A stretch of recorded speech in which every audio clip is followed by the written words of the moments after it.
What is up, guys? Welcome back to the channel. Today's reaction video is This Week in Sportsball NFL Week 12 edition. I hopped on these, I think, about week 4.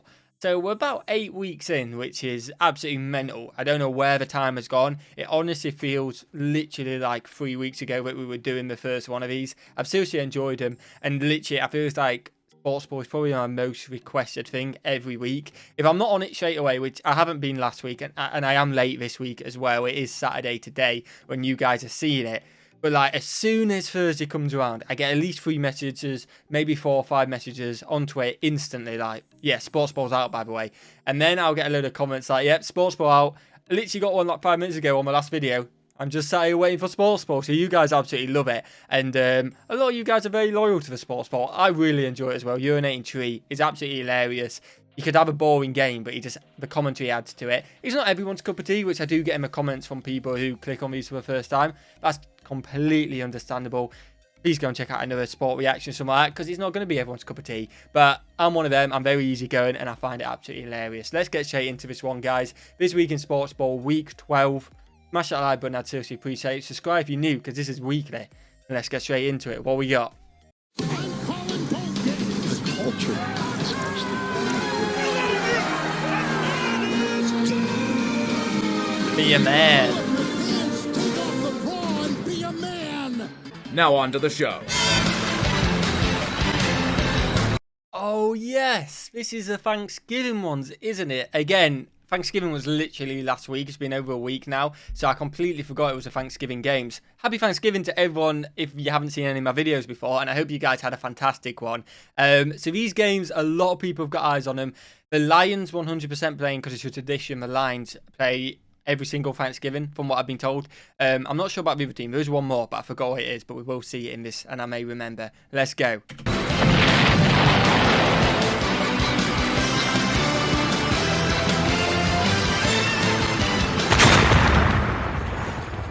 Force Washington to one tradition and change their name, yet we are still subjected to watching the Detroit Lions on Thanksgiving. Couldn't they have at least pushed this game to the 4 p.m. window so we could all pass out for a few hours after dinner? Like most disasters in Chicago, it's a mismatch of misinformation and confusion. Rumors were swirling about Matt Nagy's overdue firing as coach after this game.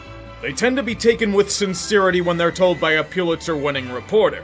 And it's exacerbated when people are chanting "Fire Nagy" not only at Bulls games, but at his son's high school football matchups. That is brutal. Right, fair enough, you're going for the coach. You don't rate him. Fair enough, right? You're chanting at the game, a little bit harsh, but it happens in soccer as well. His son's high school football game. Like, what has the lad done to him? Like, you know what I mean? The lad is just chilling. He's trying to play high school football, trying to improve his game. And people are, oh, like, come on, man. That is brutal. Chicago then returned to quietly stewing about how terribly run the Bears are, as George McCaskey reiterated that they are accountants. And firing a coach in the middle of the year isn't financially efficient. You may have noticed I haven't mentioned anything about the game itself so far. Would you rather me lecture you about how pathetic it was? Are checkdowns on 3rd and 32 considered to be peak football?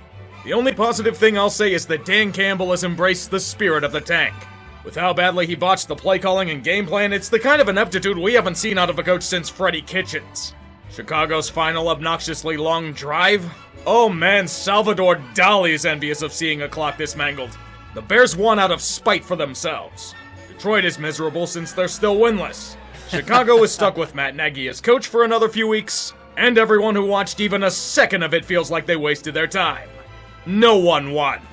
Except for the NFL, because we'll willingly see this slop. Yeah, they see that, and they made money from it. So the NFL definitely won, but you do get dead rubber games out of that, don't you? And the Lions still haven't won, but I feel like they don't care now. They're trying to get that #1 pick, surely. I firmly believe the Zebras had money riding on this game. There hasn't been such a complete ref ball performance like this in about 3 weeks. The players are irrelevant. In about 3 weeks. That just sums up a lot of sport at the moment. No matter what sport you're in, the refs are dodgy, man. They are. Like, if you've never watched NFL before, never really watched sport, you'd expect in about a year, maybe. I think that's more acceptable. Seems ridiculously bad, but 3 weeks, man. Wow. Let's give it up for the real MVPs. Sean Hockley and his officiating crew. With these kind of numbers, this is the kind of game that needs to be caped in a gold jacket.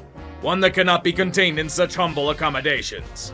More meaningless filler content, God help us all. I don't know. I haven't actually seen any results of these, which you could probably tell. I didn't know the Lions one. I don't know the Saints. We've had a few bad losses. Kamara was out as well. I don't know if he's in for this game or not. I genuinely don't know anything. Come on, Saints. What we got? Buffalo is a massively inconsistent franchise this year. So is the Saints. So much for being Super Bowl contenders when the interior line is being held together by Scotch tape and the only running game to speak of is from Josh Allen. We got both Bills teams against New Orleans. In the first half, there was the squad that failed to launch. As I said, the offense solely relies on Josh Allen. And if you can force him to make decisions under pressure, he'll feed a defense countless mistakes. Let's go. The Bills are leading at half, but that's only because the Saints are a turducken. Injured talent inside Sean Payton's over-aggressiveness inside shattered hopes and dreams lathered in a sauce of Michael Thomas's arrogance. Buffalo then showed us their second half form. The dominant world beaters we were expecting out of them earlier in the year. But this is a New Orleans Saints team that's gone through a fucking hurricane of ailments. You should be crushing them if you have ambitions. And it technically should have been even more of a decimation than it became. Buffalo is good, but instability may ruin them. Especially if Tre'Davious White is out long term. Bills, real talk. Find a running back to use besides Josh Allen. It'll help. Well, we're not going to talk about that. There's always next year. Yeah, I mean, that's all we're going to say about that. Let me describe the Jaguars season in one picture. Before the game, the team's mascot was stuck in the air while ziplining and had to be lowered to the upper bowl. What? Never has a situation been more ironic. Jacksonville is stuck because things keep fucking up. Atlanta is not a good football team, yet against easy opponents like this, it's a feast. This was a group that had been blown the fuck out in the past 2 games, yet shook it off like nothing happened. It's what the Jags do for teams. They are the health icon in a video game. No matter the wounds, there will be healing and rejuvenation. It was an easy win for the Falcons. Wow. Almost too easy. Even then, for as pathetic as they are in reality, Atlanta's only a game behind in the wildcard race. The Falcons have been doing nothing but shooting their own kneecaps and are still in striking distance. The 2021 NFL season, folks. Does everyone remember when Miami was this close to trading away Tua Tagovailoa because he apparently sucked or something? After games like this, balking on the Deshaun trade looks wise. The Dolphins may have a steep uphill battle to make it back to relevance, but they are riding a 4-game winning streak. Okay. A good deal of it is thanks to outstanding defense and to a strong performance against one of the better pass defenses in the league. It was a statement for Miami, and I simply hope it isn't too late for them to salvage anything on the year. On the other end, for Carolina and Cam Newton, it was pure depression.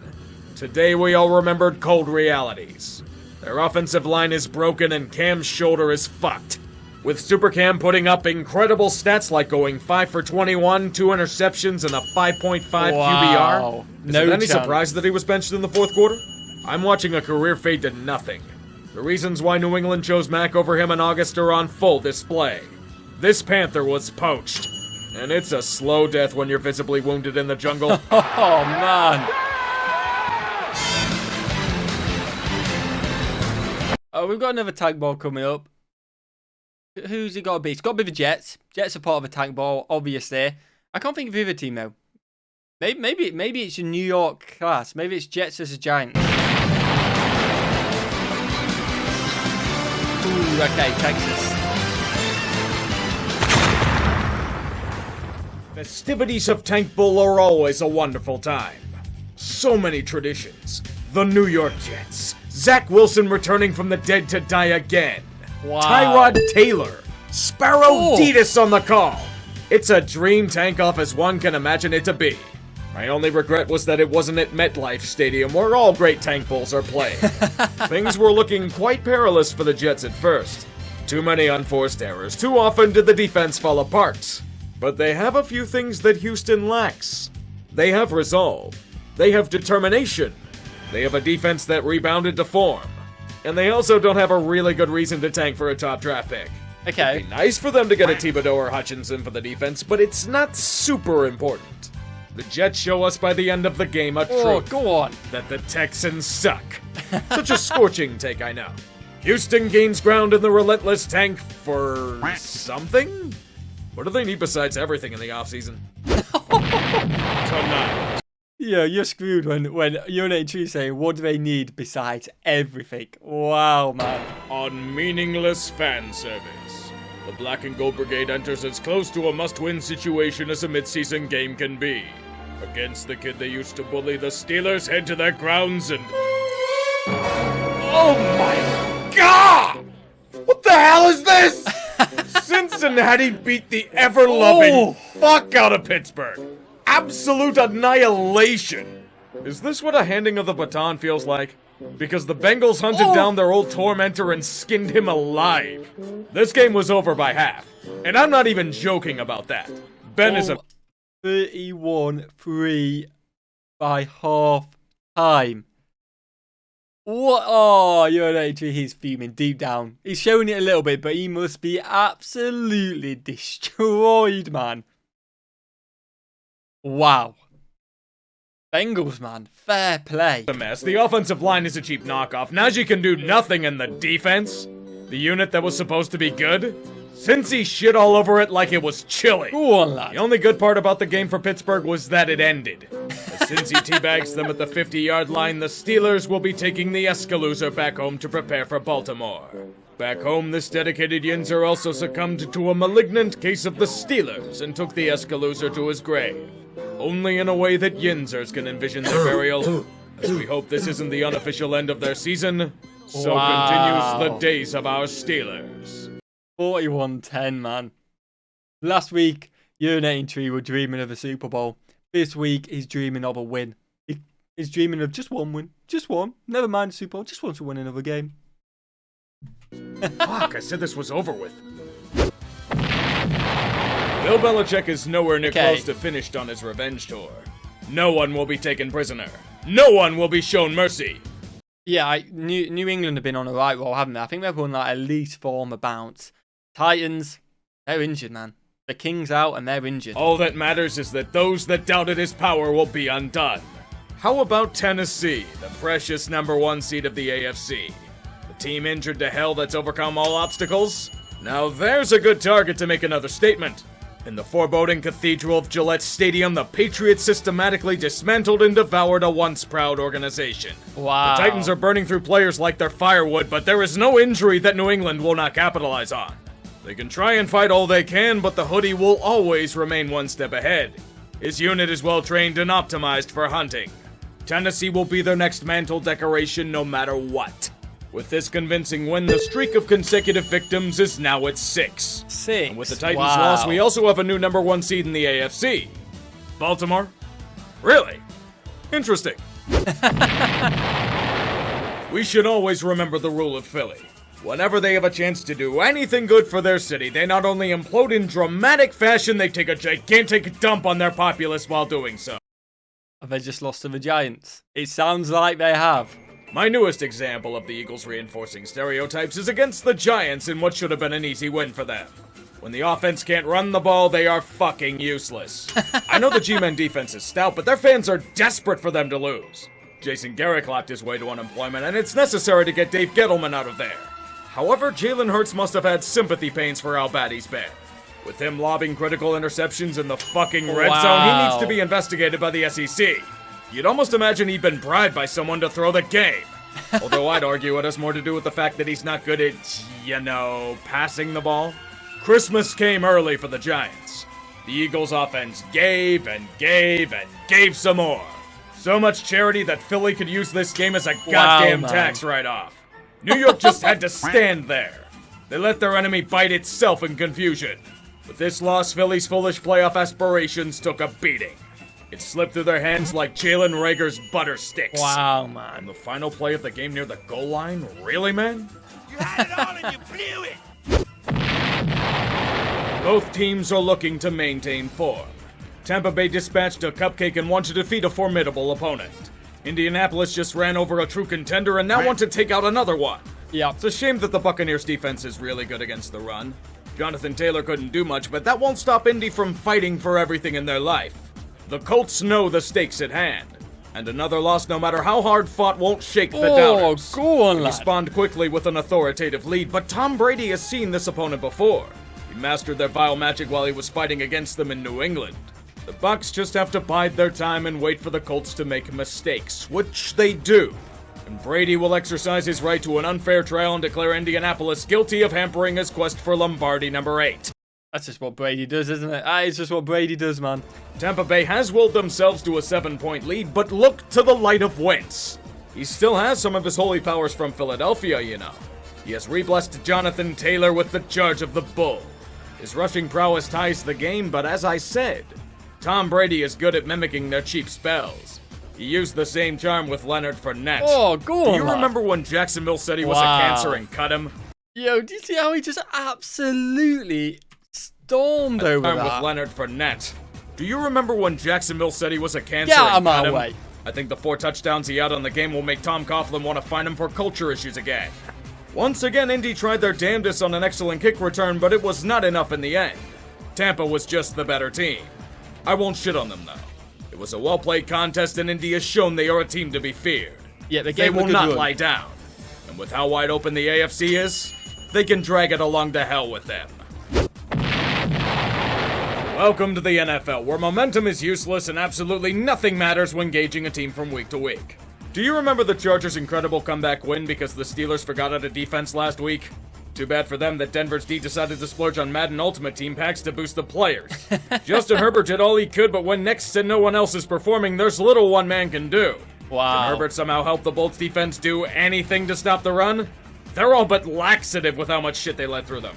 The Broncos have gone from faux contender to dog shit to even more dog shit to somehow pulling this off. As the Chargers import vast amounts of San Diego to fuck everything up, Denver slides right into the winner's circle by means of an impenetrable iron curtain. With this outcome, it turns the AFC West once again into a colossal fucking bloodbath. Wow, Somehow man. they helped out Kansas City by winning here. Crazy to think. Rams and the Lakers have a lot more in common than either franchise would like to admit. Yeah, this is a big game. Like, 2 teams up there, 2 teams wanting to win the Super Bowl this year. Who's gonna win? Both are home to a ton of old stars that may or may not have gas left in the tank. Both have invested a shitload of money and resources into making their teams contenders. And both are a lot like most of the useless remakes that litter Hollywood these days. They do nothing but underwhelm at the box office.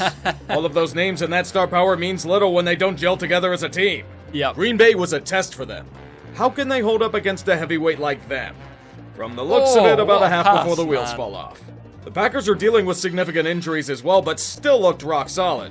Their quest to achieve a final glory will continue on, as LA wasn't too tough for them. Too many unforced errors by the Rams, and in this kind of gauntlet, every single fuck-up is going to be magnetized. Now, I'm not throwing in the towel for LA yet. It's a short stretch and they can still find the form they were hyped to have. But I can't say a 3-game skid is encouraging. I trust Sean McVay to do something to have them hopefully not suck, but I can't say I'm not enjoying watching them fail. Not for the shit Crunk he pulled on St. Louis when he moved. Fuck that toupee-wearing snake. Oh, wow. I'm just used to Arsenal fans absolutely hating him, so you guys don't like him as well at times. Yeah, it's weird with the Rams, isn't it? They've kind of just dropped off a little bit, but the Packers, man, they look like real contenders at times. They really do. This one is intriguing to me. Both the Vikings and 49ers offer much more upside than their records suggest. They are flush with talent and have lost games in humiliating fashion. And for either team to keep their winning streaks alive, these rising stars must cross. For both, this match is must win. And it's unfortunate that one of them has to lose. With how they're playing in this neck-and-neck contest, this is the kind of battle that's glorified in film. Minnesota and San Francisco take turns throwing haymakers at each other while the audience watches in anticipation. Someone is going to blink first. Yep. Someone is going to make careless mistakes. Today, like many other days in their history, it was the Vikings. Kirk Cousins has been excellent this season, but threw a brutal interception to give the Niners prime field position. Yep. Down by 8 late in the third, Dalvin Cook fumbled to give San Fran more prime field position. But that was far from the main issue. He was sacrificed to the football gods in this play. It might be the second key player to be out long-term in less than a week. You're going to lose a game. You want to lose them not getting injured. Like, that's just a double blow, isn't it? You lose a game and get a major injury, which affects you for the rest of the season. Gutting, man. Absolutely gutting. If you don't have bad luck, you have no luck, I suppose. Minnesota will blame ref ball for this, and they do have some arguments there. Mainly in the Adam Thielen no-catch and Josh Norman trying to tenderize Thielen's leg. But were the refs responsible for the entire offense being so disheveled that Kirk Cousins lined up behind a guard? How about their inability to convert at the goal line on 4 tries? Or what about their defense unable to stop an over 7-minute drive in the 4th quarter? Wow. I hate to say it, Minnesota, but the better team won here. Always the bridesmaid, never the bride. That's the curse of the Vikings. San Francisco enjoys it as they get back into playoff position. Talk about your epic matchups as if they are anything special. Lies. Strap yourselves into a world where every play is such beautiful torture you'd think you were in Abu Ghraib. AFC North football, a place where the terrible is routine. Where whatever expectations you have are hilariously thrown out the window. When the Browns play the Ravens, it's the stuff that puts the Ice Bowl to shame. Wow. A game so ugly and disheveled that you can call it modern art. Anything they can fuck up, I can fuck up better, both teams cry. Cleveland can fumble the ball on a wide receiver pass all they want. Lamar's making turnovers tonight. Wow. Cleveland can kick a field goal by means of doink to bring their lead down to 3. Lamar believes the ball is infected with plague and gives the ball back on the next play. The Browns can fumble the ball away again on a sack. Lamar's making turnovers to feed an army. I cannot exaggerate how terrible Lamar Jackson was today. Even on his big passes to start the second half, he's just saying, "Fuck it, I'm gonna throw it deep." Mark Andrews was spawning. It did work, though. It did technically work. And again, Lamar is usually the one who bails him out. So if he's having an off day, that's when he potentially lose. But maybe I don't know if he'll lose this game or not yet. It's close at the moment. But when he's normally off, that's when you normally lose. If you're going to win, you need him performing. But if they win without him performing, that's a bonus. That is a bonus. To catch it or something. This wasn't a game where a team won. It's one where the winner simply fucked the ball less. Whatever opportunities the Browns had, they could do nothing with them. Wow. Lamar had 4 interceptions and the Ravens still ended up victorious.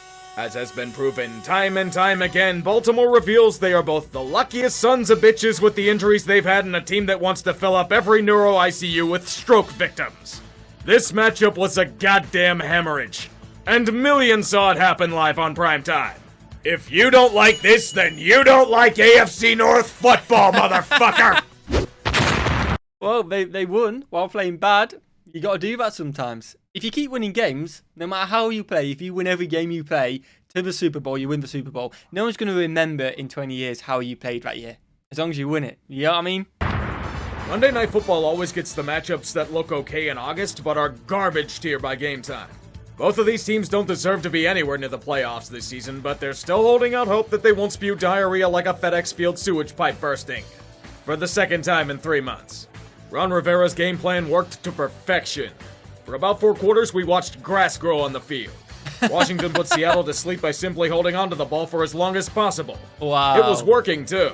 Chef Russ's offense is fucking putrid. You sure it was a good idea to bring Russell Wilson back so early? He's either not fully healthy or I don't want to consider other options. The only highlight of the first half was on an extra point. A blocked field goal scooped up and ran back for a 2-point conversion by the same man. Wow. A fat man hat trick. Bless the gods for this bounty, for it's the only offense Seattle will have most of the game. The Seahawks had 5 3-and-outs and 1 first down well into the fucking second half. They're lucky that Washington is down their kicker thanks to said greatest play ever. As they strangle life away in the 4th quarter, they can't kick a field goal to seal the deal. So 4th downs will have to be converted. Do they get into the end zone near the goal line? Hell no, we need last-minute drama. Chef Russ then becomes the kid who forgets to do a homework assignment, so he rushes everything while eating breakfast before he gets on the goddamn bus in the morning, and voila! Wilson throwing. Got a man Oh, wide open. The kid who did the bare minimum got it done. But there was one problem. Wilson. All sorts of time. Throws. Oh. And it is intercepted. Game No over, questions man. on the back. Too late for Seattle. And a recovered onside kick that didn't travel far enough confirmed it. Seahawks, you thought your season was all but over last week? This game was the dagger. For the NFC, we now have a new 7th seed in the playoff Oh, that's unlucky. You're talking inches they didn't get it by. Inches. race. The football team. The NFC is that top-heavy? You will never convince me that adding a 7th seed was a good idea for the NFL. I just realized I forgot the double locale of the week this week. This one's easy for me. It's Philadelphia. Fucking trash-ass franchise can't do anything right if it was a red zone opportunity for Jalen Hurts. This Wow. opportunity for me to roast them was wide open, but I dropped it like Rager. Imagine living in Pennsylvania. That sounds embarrassing. Let's pay our respects, Football guys. is a brutal game. And ladies, if there's any ladies watching, guys and girls, let's pay our respects. May the bell toll for the fallen.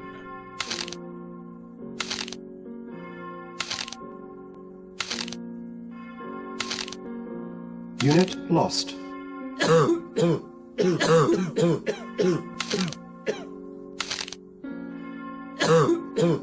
Unit lost. Unit lost. Unit lost.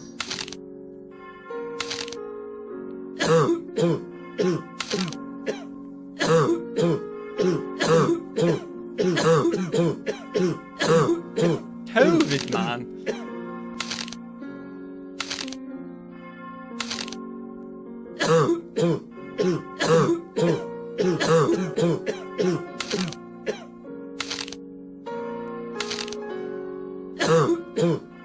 Unit lost.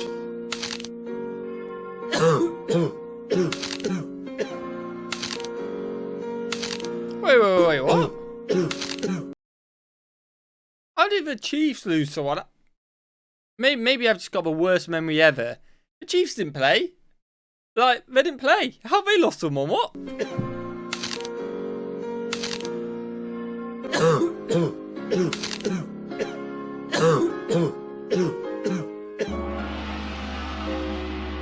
Thus concludes another week of this sermon on the field. Amen. League leader with 32, 3rd and 3. Running play. Hilliard, big gain, and Hilliard's got speed. He could go. What a beast, man. Dontrell Hilliard all the way. Touchdown, Tennessee. 68 yards. Wow, that is the end of the video. I hope you guys have enjoyed it. Another awesome sports ball.